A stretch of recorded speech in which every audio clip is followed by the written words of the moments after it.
দুই দেশের স্বার্থকে খুব সূক্ষ্মভাবে ব্যালেন্স করতে হয়, কিন্তু কতগুলো বিষয় আছে সেগুলো কিন্তু এত জটিল না।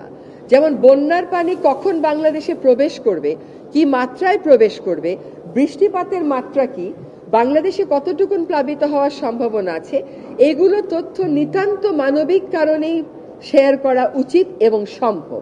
এটার মধ্যে রাজনীতি টেনে আনার কোনো প্রয়োজন নেই, প্রয়োজন ছিল না। আমাদের উপমহাদেশীয় বাস্তবতায়ও কিন্তু সেটা আর সম্ভব হচ্ছে না। এই জন্য নদী নিয়ে যতটা না আমার নদী বাঁচবে বলে আমাকে প্রশ্ন করা হয়, তার থেকে হচ্ছে ভারতের সাথে কি হবে সেই প্রশ্নটা করা হয়। আমার অবস্থানটা হচ্ছে আমি আমার নদী বাঁচাবার চেষ্টা আগে করব।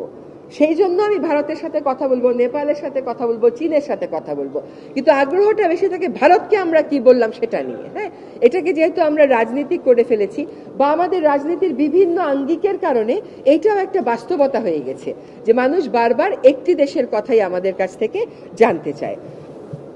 এখানে যেটা ইউরোপের কথা বললাম, ইউরোপ একটা মহাদেশ হিসেবে যেভাবে তাদের পলিটিক্যাল ইন্টিগ্রেশন হয়েছে, আমাদের সাউথ এশিয়াতে তো তা হয়নি। ফলে সার্ককে অ্যাক্টিভেট করা, আসিয়ানের সদস্যভুক্ত হওয়া, এগুলোর কথা আমরা এখন ভাবছি যাতে আমাদের পলিটিক্যাল যে স্ট্যান্ডিংটা ওইটা বিভিন্ন ফোরাম থেকে আমরা তুলতে পারি। আমরা এখন সেখান থেকে আমাদের নেগোসিয়েশন ভারতের সাথে শুরু করতে চাই।